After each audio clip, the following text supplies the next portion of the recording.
Peter, fantastic to get you on Real Vision. I've wanted to get you on for a long time to pick your brains about all sorts of things. Well, a pleasure to be here, and my brain is ready for the picking. Before we get into all sorts of interesting stuff, I'd love to hear your story, because you've got an incredible story that I think people will find very inspiring, and it also frames how you think and why you think these things.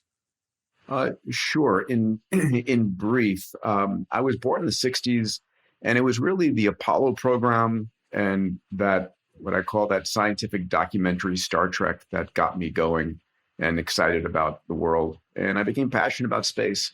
My parents were both in the medical field. My father was a physician, wanted to become a doctor.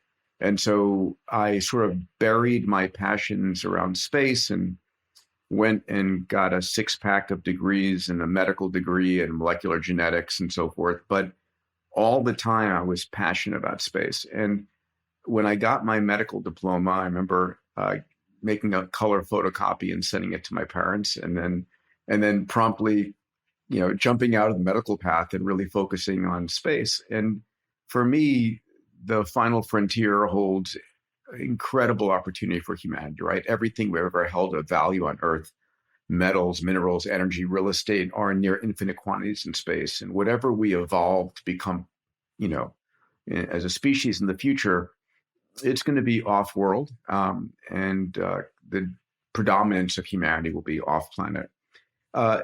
Having said that, I started a university called the International Space University, started a rocket company, satellite communications company, Zero G, which is weightless parabolic flights for flying people into weightlessness, which I've done, hundreds of times now. And flew Stephen Hawking into Zero G, which was an incredible experience, the world's expert in gravity into zero gravity. We can talk about that. And then the X Prize, of course, which was a $10 million prize to inspire a new generation of rockets that can carry you and me and our friends into space. That became Virgin Galactic when Richard Branson bought the rights to create his vehicle. And after my focus in space, which I still am super passionate about, I became enamored with exponential technologies. I'd gotten to know Ray Kurzweil, who became my co-founder at Singularity University, and had read his book, The Singularity is Near, and realized that, as much as my passion of space was capturing my mind, what really was happening right now that was transforming the entire planet was the implications of these exponential technologies riding on top of Moore's law, this explosive capability, right? So computation, sensors, networks, AI, robotics, 3D printing, synthetic biology, augmented virtual reality, blockchain, all these technologies were exploding at the same time that computation. So, for 20 years through Singularity University, through a program where I coach leaders and CEOs and entrepreneurs called Abundance 360, I've really been tracking how all these exponential technologies are reinventing industries. And my third act, if you would, has been focused on longevity, which I really got involved in, sort of going back to my early medical roots. I became enamored with the idea that we're in a position this coming decade. We got involved in sort of going back to my early medical roots. I became enamored with the idea that we're in a position this coming decade to be adding 10, 20, 30 healthy years on a person's life. And, my mission is making 100 years old than you 60, right? Or than you 50. But what are the implications for that? And if you can add those 10, 20, 30 healthy years, what new breakthroughs will you intercept? Will you encounter that might add another 20, 30, 50, 100 years on your life? So, these are the games I play in, and I've got a $500 million venture fund, Global Capital, a bunch of companies in the longevity space, which we can talk about. And so that's me in a nutshell. I have a few New York Times books. Yeah. Incredible. Did you think when you started when you were the boy thinking about space that you would be so involved in the kind of future of where the world is going? I don't know that I was early on. What I found was when I followed my passion, what I wanted to do, not what I was told to do, um, it was extraordinary and fun, right? So I have a few times I've started a business. I'm on my 24th or 25th company these days. A few times I started a company just to make money, and those were dismal failures because they didn't capture my heart and my soul. But when I've started something, whether it's a nonprofit, a for-profit, whatever it is, where I really believe in it, where I'm willing to go that extra mile, that's where I end up with success. So I really speak to passion-driven entrepreneurial journeys. And I guess that passion gives you both the momentum and the ability to cope with doing so much, because you're doing an extraordinary amount of stuff for one person. I mean, sure, you've got a team and everything else, but it's a lot. Yeah, it is. I appreciate it. And, uh, I like to say I've got two jobs. One is to allow my passion to keep me excited so I can convey it to people. And the second is to find great people to run the business day to day. So I typically, when I start a company, will take a role as chairman or vice chairman or executive chairman, whatever, and hire a CEO to run the business day to day. And sometimes I'm lucky in finding an amazing, leader, and sometimes I'm not. And then it's painful, but just like everybody else. Yeah, because suddenly you have to get your hands dirty because you've got the wrong person in the role, but you get there eventually. Yeah. So I'd love to dig into some of these kind of key areas.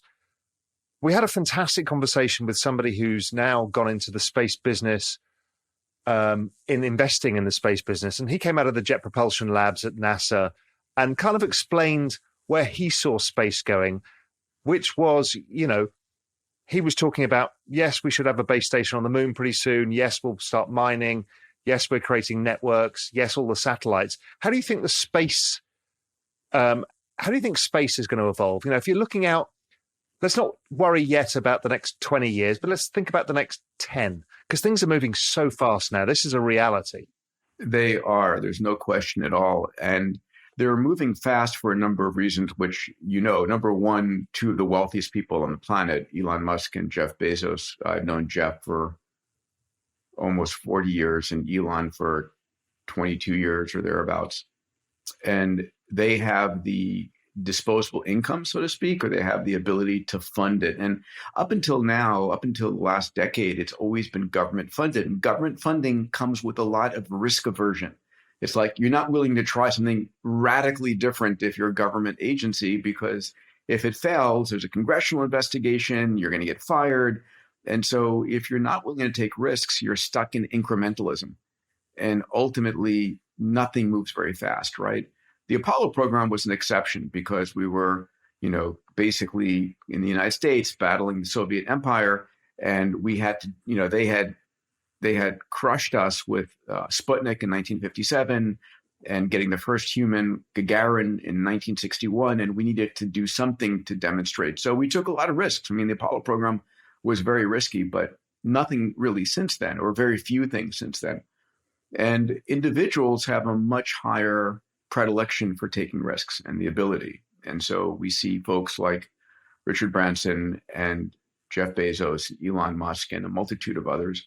So that's the first thing that's different. The second thing is the technology is available now to do these things like 3D printing rocket engines or 3D printing entire rockets. Like one of my venture fund is called Bold Capital. And one of the investments that we made at Bold was a company also out here in Los Angeles where I'm based called Relativity Space. And two young co-founders, one out of Blue Origin, one out of SpaceX, said, could we 3D print an entire rocket? And they started on that journey and they built the world's largest metal 3D printer they call Stargate, which is a cool name. And the idea is that if you can 3D print the entire rocket, in their case, they're hoping for 95%, then you could do that 3D printing of a rocket in LA, Detroit, Abu Dhabi, Colombo, Sri Lanka, you know, Colombo, Sri Lanka, yeah. Yeah, Sri Lanka. It's any place, and the idea being that you dematerialized and democratized access to these technologies. So it's insane.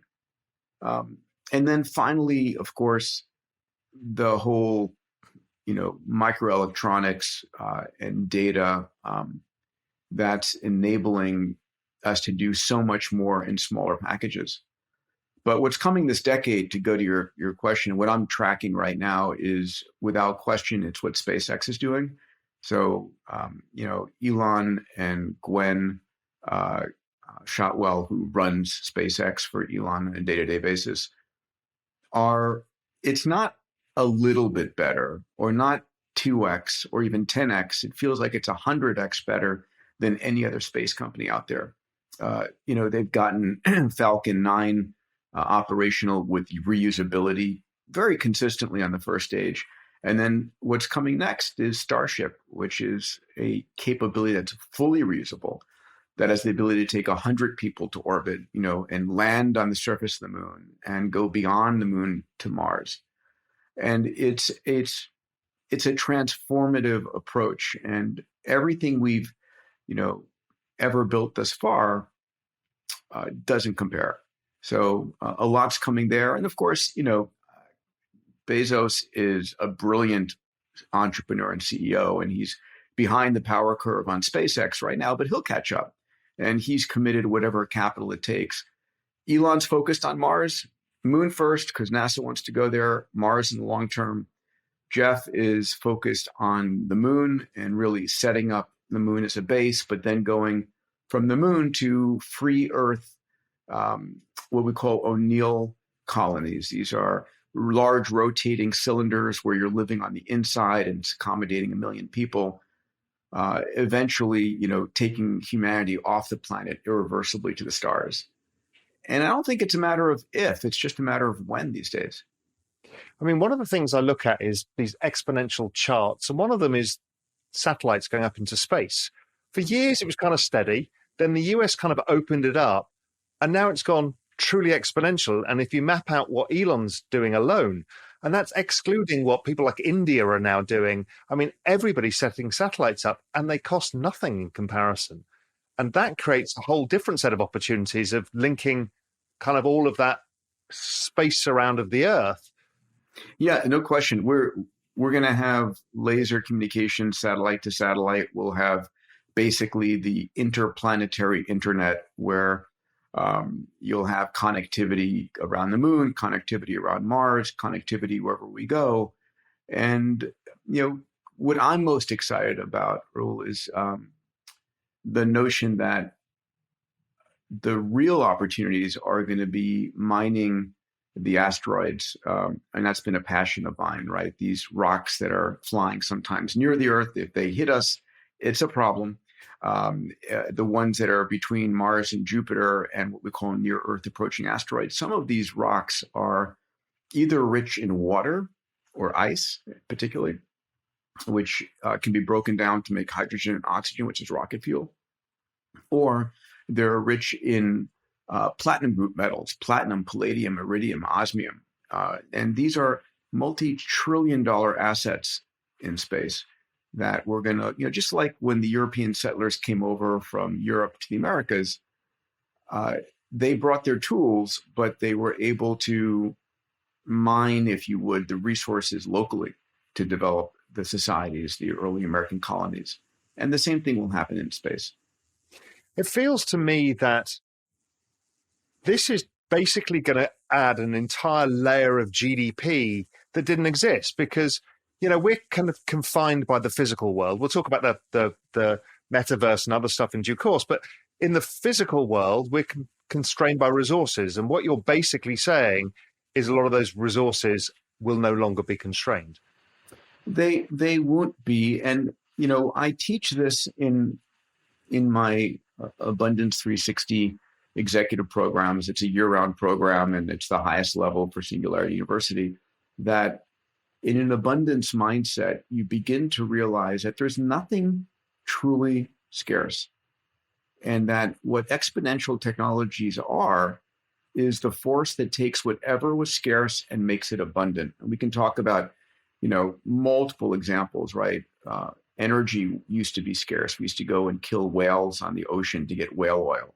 Then we ravaged mountainsides to get coal. Then we drilled kilometers under the ocean floor. But we live on a planet that's 8,000 times more energy coming from the sun that we consume as a species. It's just not in a usable form, right? What would you think of as more scarce than a perfect diamond, right? A 4, 5, 6, 10 carat diamond. De Beers taught us that you should spend, like 2 months of your salary to buy your diamond engagement ring. Well, it turns out that we can now manufacture perfect gems, perfect diamonds, rubies, emeralds, whatever you want, and for effectively no cost. It's the cost of methane, electricity, and water. And there are companies like the Diamond Foundry that manufacture this. In fact, the largest jewelry company on the planet just announced this past year that they're going to stop buying, naturally mined gems, and they're going to manufacture them because there's no, child labor, no, ethical issues, and it's a better deal for everybody involved. So we go from scarcity to abundance, right? Google has given us an abundance of information. We'll talk about longevity later. And if we can, start to add 10, 20, 30 healthy years, that buys you the next 10, 20, 30 healthy years, then time starts becoming abundant as well. Yeah, I mean, one of the things I've been looking at is anything that gets digitized goes to zero in cost, which is essentially what you're talking about. And, we're going to be in a world not far away where the cost of electricity is zero. Yeah, it is true. And if you've got abundant available energy, right? And one of the things that I talk about is that the poorest countries in the world are the sunniest countries in the world, right? Really important implications there. If you have abundant, or let's call it even a squanderable abundance of energy, you can get all the water you want. You can pull water out of the atmosphere. You can desalinate water. And if you have clean water, half the disease burden of planet Earth is due to unclean drinking water. So all of these dominoes begin to tip. You have electricity for internet or to have lights at night for you to read if you're a student. So this becomes an extraordinary world of abundance. Looking at the next part of your thesis is the exponentiality of all of these technologies. We can't talk about all of them, but there's so many things that are now not ideas. They might have been 10 years ago, like 3D printing was just rolling out, but now these things are all going exponential as they're starting to be adopted and all these networks are interconnecting. How is this all playing out? Because I'm not sure humans are quite prepared for the amount of change we're about to see, because everything is about to change. I agree with you. I agree with you. Well, I mean, listen, I got 10-year-old twin boys, and they are thriving in this universe, right? The challenge is that the majority of our government leadership are typically in their 50s, 60s, 70s, 80s, and they're not prepared for the level of change. So it's the institutions, whether it's government institutions, religious institutions, or the industrial complex that's in place. Those are the groups that are going to have the hardest difficulty. I wrote my last book, which came out a little over a year ago, called "The Future is Faster Than You Think." I looked at what the next decade looks like. What does 2021 through 2030 look like? And painted the picture for how every single industry is going to change. Not a little bit, dramatically, right? I don't care what industry, health, education, insurance, finance, all of these industries are going to get disrupted. And it's not going to be your traditional company that's disrupting you, right? It's not going to be the healthcare companies, down the street that disrupts you. It's, if you're in the healthcare industry, it's going to be Amazon or Google or, Apple or the multitude of startups coming our way. And the beneficiary for all of this disruption is going to be the general public, right? It's not going to be just disrupting for the heck of disrupting, right? So when Zoom disrupts the travel industry and allows people to work from home, listen, the travel industry suffers, and the large real estate companies that are holding all these office buildings suffer. But the public, the general public, it's like, oh my God, this incredible free resource. It makes my life that much easier. So yes, there's going to be challenges, and we're not prepared for the speed of change. But I am an optimist in terms of these technologies, for the most part, serving humanity and elevating humanity. And how do you think through the replacement of humans in the labor force, and how we prepare for that, or what role humans might play in a different way? Real important question. And, I write about this a lot in the following way. To date, we haven't seen a replacement happen, even though it's been discussed and talked about forever, for decades, right? The first time there was a letter written by a bunch of Nobel laureates and top scientists and economists to the President of the United States, warning about the massive disruption in the labor force coming from automation. And that letter was written in the 1960s. And we've seen none of that, right? We used to have rooms filled with individuals, mostly women, copying ledger to ledger to ledger in these banks. And all the automation was going to replace that. And it did. But guess what? We have more employees in banks than any time ever in human history. And so what we're seeing to date is very few of those jobs actually getting replaced. We will replace the jobs that are dull and dangerous and dirty. Those will go away, and robots and AI will replace them. But what we're going to see in the next decade is really around AI human collaboration, where it's individuals working with AI, not being displaced by them. And the other thing I think we'll start to see is the realization that we can divide ourselves into two groups. People who are doing what they absolutely love, what you and I are doing right now, and then people who are doing a job because they want to put food on their table, get insurance for their families. And the hope is that technology will enable people to do what they love more than ever before, and less for just having to earn a living.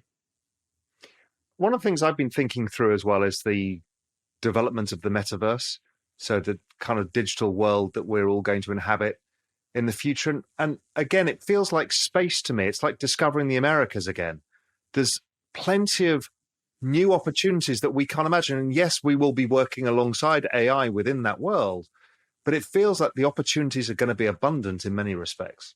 Yeah, so I track that very carefully. I think of the metaverse as the convergence of, XR, I'll call VR and AR together, augmented and virtual reality, convergence of that, AI and blockchain. And we're going to start to spend more and more of our time in the virtual world. We will have a citizenship, I'm a US citizen, and I will have an additional citizenship in virtual worlds. And in those virtual worlds, the ability to experiment is a lot easier. You can experiment with new governments, with new voting systems, new regulatory systems. You can experiment with new currencies. You can start to experiment. So the velocity and the agility of experimentation is going to go up tremendously. I'm on the board of a company called VATOM, VATOM, which stands for Virtual Atoms, that a brilliant entrepreneur, Eric Poulier, has created. He was the very first person to come up with NFTs back, 5-6 years ago. He has a company called Spatial Web, which is sort of a three-dimensional,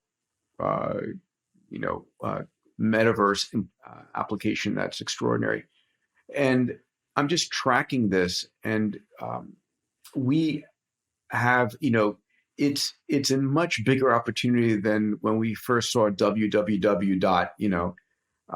And the convergence of new headgear that's going to come from Apple and HTC and a multitude of startups, and 5G and 6G that's coming. All of these things are going to transform how we interact with content.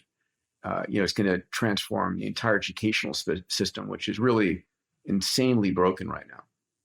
Yeah, I mean, 100% agree. Also, I think you raised an interesting point that I've been talking about as well, is we're creating digital sovereign states, and they're highly adaptive states that don't have the restrictions we have, because they have a system of money, they have an organizing set of principles, and all the things that make up a state or a religion, or however you can control complex adaptive systems. It feels like that's coming, and your token is your access to that world, let's say. Yeah. We're still desperate for digital identity. Yes, that digital identity is fundamental to this future universe. Sovereign identity, in other words, that you own your identity, not Facebook or Google or anybody else. And then having with that identity a wallet that allows you to receive and make payments in crypto. Those two things are coming, and there are amazing entrepreneurs working on both. And then they just unlock a universe that we haven't really even a glimmer of understanding yet. Yeah, I think so. The other thing is, where do you think about the centralization versus decentralization debate? We can see Zuckerberg wanting to create some sort of centralized version of what he thinks the metaverse is, and Tim Sweeney at Epic Games and others saying no, and the whole kind of blockchain industry saying no, we're going to have this fight. I think it's going to be a fight, and I think it will be decentralized. And you, as a user, need to be able to take your identity, what you own, your attributes, whatever superpowers you've developed, and take it from I don't want to call them metaverse to metaverse, but it's going to be from application layer to application layer. But it's, today, if you develop something in Minecraft or Roblox or Axie Infinity, you don't have the portability to take it to other locations. But that will change. The user interfaces, the ones that are, open will win is the final, for me, is the most important thing, that open ecosystems will, in the long run, vastly outdo closed ecosystems. Do you think people are underestimating the size of what blockchain is in terms of what it means for all of us?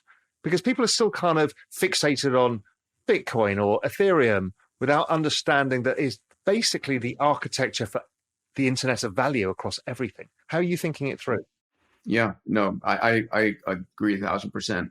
The moment when every single thing is uniquely identifiable, uniquely valued, and uniquely ownable in the digital world, or even, and that's where that company I mentioned, Vadim, is focused, is when you go between the virtual world and the real world, and being able to get a virtual Coke in a game that has a unique blockchain identifier, and being able to then take it into the real world and get an actual Coke for that. I mean, it seems a very simple thing, but where there is going to be the complete portability between the real world and the virtual world. And I mean, I don't know how to explain it other than it is the biggest opportunity for wealth measurement and creation on the planet. As we tokenize real estate, we tokenize everything. And it's pretty democratic. Everybody can get involved. Unlike space, this is something we can all do, right? Yeah, it is going to be democratic if it's done properly, which I think there's enough leadership and enough independence that it will be done democratically.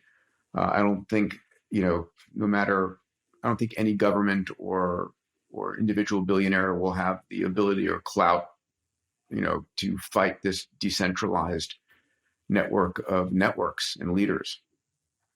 So with you being involved in so many areas, how do you think about investing across this? Because, with your funds now, you're investing. What opportunities are you looking at? How do you think about the asset allocation amongst these ideas at the moment? We'll come on to longevity afterwards, but I'm just there's so much technology here. So let's see. Let's start with cryptocurrency. I try and keep most of my liquid assets, my cash, if you would, in Bitcoin and Ethereum. I'm probably 80% Bitcoin, 20% Ethereum, just roughly. I use a wallet called Abra to store it in. I get, I know Bill well, Bill yeah, Burnell. Bill's amazing, and I love the company. And when I can get 5% interest rates on my cryptocurrencies, why wouldn't you want to do that, right? Or 10% on cash. So that's my position. And then unique real estate when I can, as a asset that is unlikely to devalue rapidly. I mean, one of the biggest questions is, where are you putting your currency? If it's putting it in US dollars or pesos or other thing, you're devaluing your currency at an extraordinary rate. From inflation. People think, oh my God, my real estate's gone up or my stocks have gone up. Yeah, but look at the inflation rates. It's all artificial. So, and I'm very long in tech. And the majority of the tech that I'm in is biotech and longevity related. So my fund, Bold Capital, about 70 to 75% are in the biotech, health tech field, right? I think honestly, at the end of the day, you still can't take it with you. And the biggest business opportunity is going to be if I can give you 20, 30, 40 healthy years. I mean, you're going to spend your money anyway. You can spend it in the last year of your life in crazy Hail Mary passes and the latest whatever to try and keep yourself alive after you're 99% of the way into the grave. Or you can start to use it wisely to change your health span earlier in your life and do those smart things. So that's where I'm investing into. If that makes sense for you. Yeah, totally. So let's go down the longevity journey. I mean, I started on this journey, I think, from Tim Ferriss, and I heard you on Tim Ferriss years ago. And then David Sinclair's book was fantastic, because it brought all the science in one place and made it clear. But there's a lot more to it than that. As you said, there's so much genetic science going on. How are you seeing this space, the longevity space? Because I'm super interested in this as well. Yeah, sure. And for those who don't think about it this way, I talk about having a longevity mindset. And a longevity mindset involves actually having the belief that what used to be old age is no longer the limit, that we're going to be creating the technologies this decade. We're going to see incredible breakthroughs that will add decades to your life. And I'm searching for them everywhere. I'm building companies around them. I'm investing in them. There's a concept called longevity escape velocity, which I'm sure you've probably heard of from Aubrey de Grey and Ray Kurzweil. And it's the notion that today, for every year that you're alive, science is extending your life for about a quarter of a year. But as we said, exponential technologies are expanding at record growth. And there's going to be a point in the near future where for every year you're alive, science is extending your life for more than a year. And that's what we call longevity escape velocity. And so I'm tracking that. I'm working, one of the things that I'm proud of is the work I do with the X Prize Foundation. We offer out these large cash prizes. We just launched a $100 million gigaton carbon removal prize with Elon Musk. And I'm working right now on a $100 million age reversal X Prize for the teams that can reverse your age and my age by at least 20 years, right? And then have it be repeatable. That's the current mindset, that aging is a disease that can be slowed, stopped, and even reversed. So I'm super, David Sinclair has become a very dear and close friend, George Church and multitude. Tony Robbins and I have just completed a book right now that's coming out in February of 22 called Life Force. And it's a it's a tour de force of all of the incredible technologies that are transforming health care. It's like all the breakthroughs around cancer, all the breakthroughs around Alzheimer's, all the breakthroughs around obesity, all the breakthroughs around um, heart disease. I mean, it's like, and then looking at gene therapies and looking at CRISPR technologies and all. It's this book is if you're not optimistic about our ability to add, tremendous years on our health span, you will be after you read this book. So super pumped about it. It's meant to be of service to the world to say, listen, guys, this is the most exciting time ever to be alive. And it's never been better. The only time more exciting than today is going to be tomorrow. And here's what's in phase 1, phase 2, phase 3 clinical trials. Here's what's coming down the pike. I mean, how the hell do you keep on top of it all? Oh, it's incredibly difficult. It's incredibly difficult. And so I'll tell you one thing I've done is I created an AI engine that scans all the world's science and tech news every day, hundreds of thousands, millions of articles. And I used to have a team doing this, and it just became inefficient. And so I created a neural net that the neural net consumed all my books, all my blogs, and it said, this is the kind of stuff that Peter's interested in. And then it created a positive semantic filter. I'm not interested in dystopian news. I don't care what the Kardashians did or, what Britney Spears is doing, just zero interest in that. But I am interested in how converging exponential technologies are transforming industries.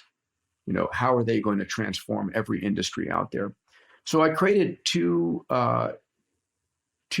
They're free to everybody. People can go to futureloop.com and sign up. It's free. Every day you'll get a blog. You'll get an email of like the top 15 articles with a beautiful summary, an image, a title of this is a breakthrough coming from converging technologies that are going to change space or energy or whatever, all these industries. Is this written by GPT-3 or is this by a human?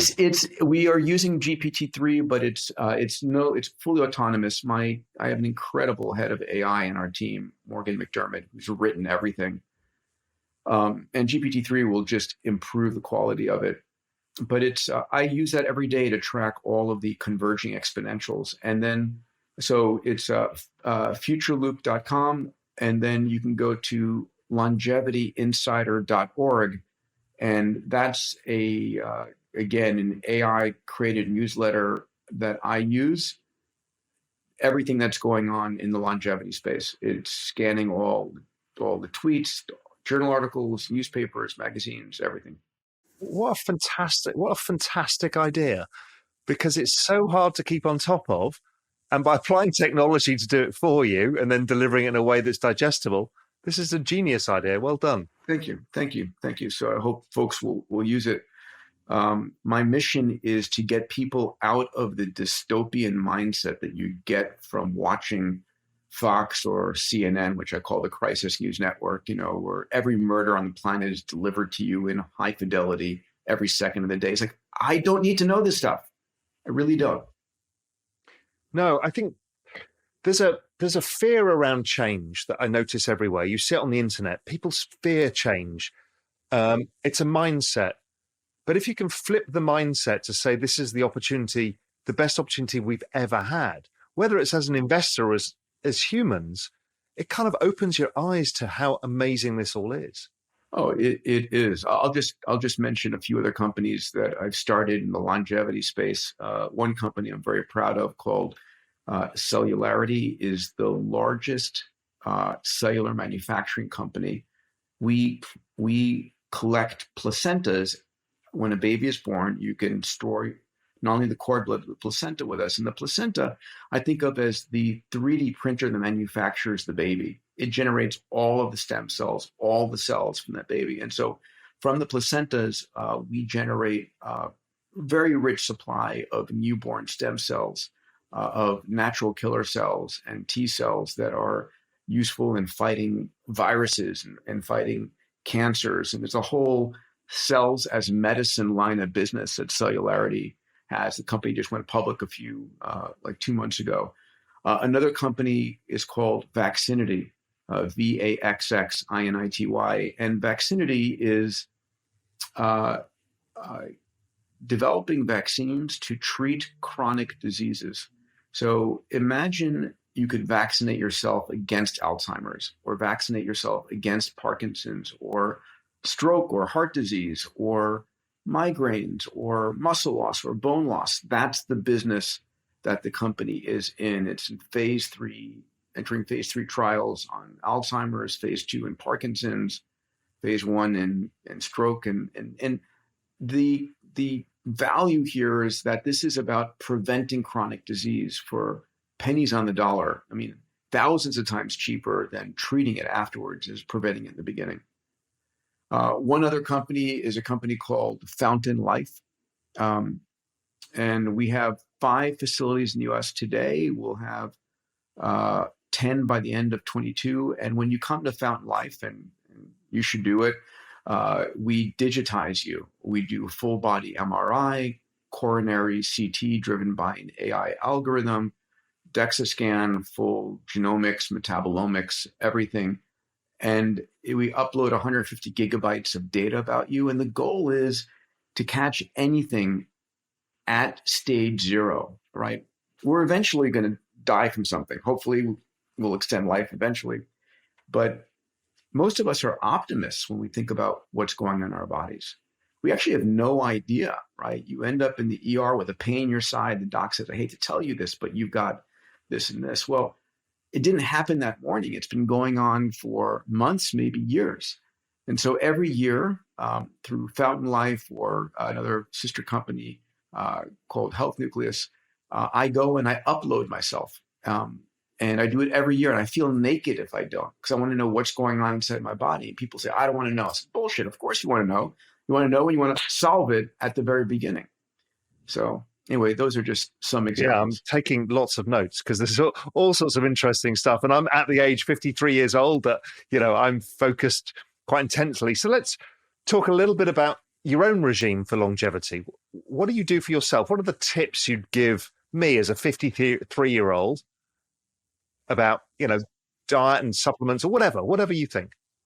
So let's run down it. There's lots of stuff coming, but let's not talk about the incredible gene therapies or with pathway manipulations or all of that coming.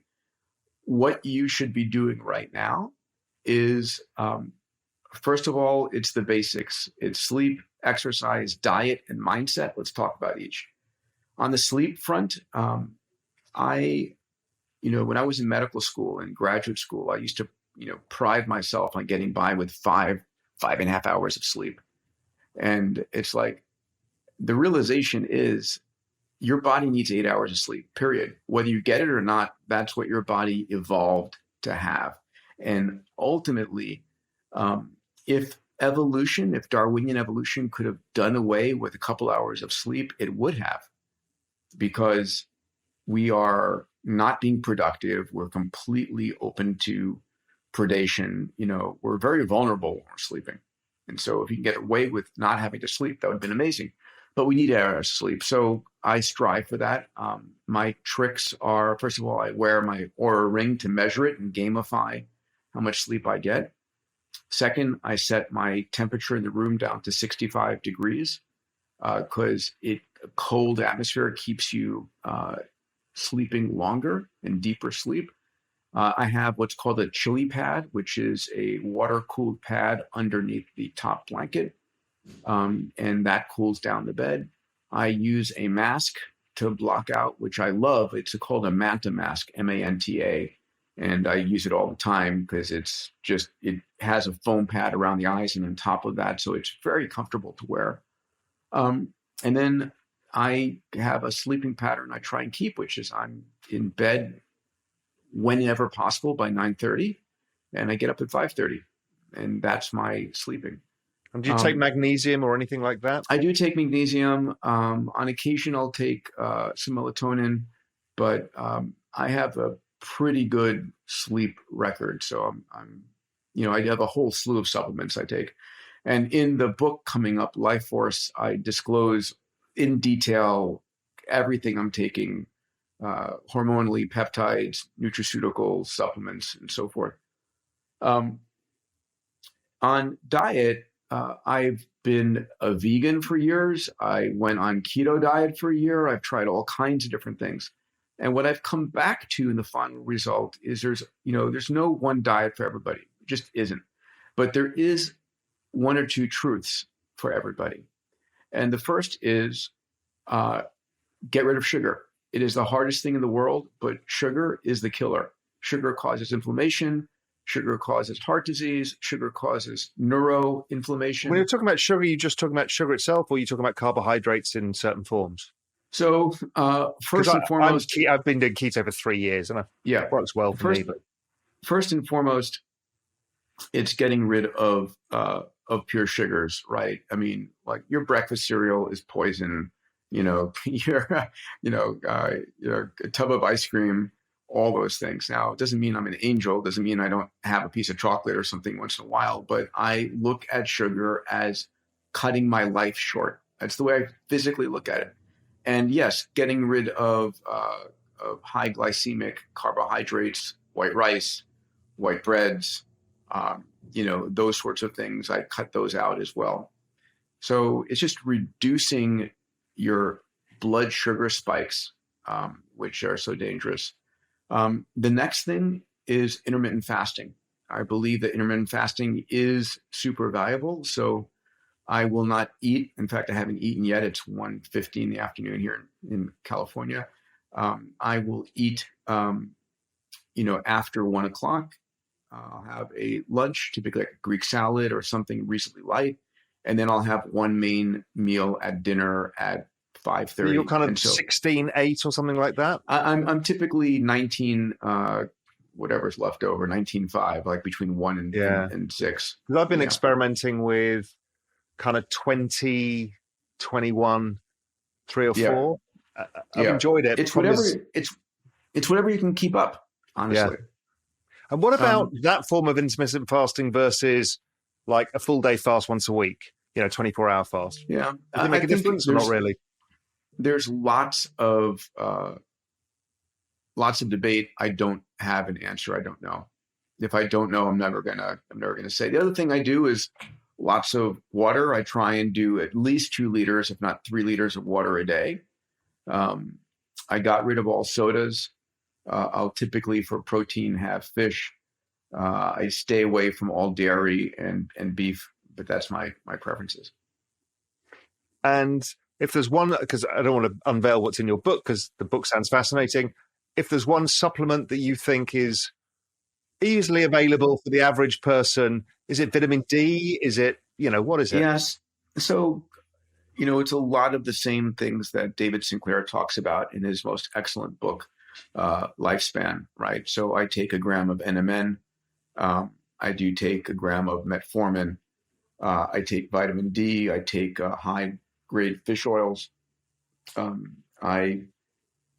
So those are some of the things that are there. But, I put out a blog once a year updating people what I take.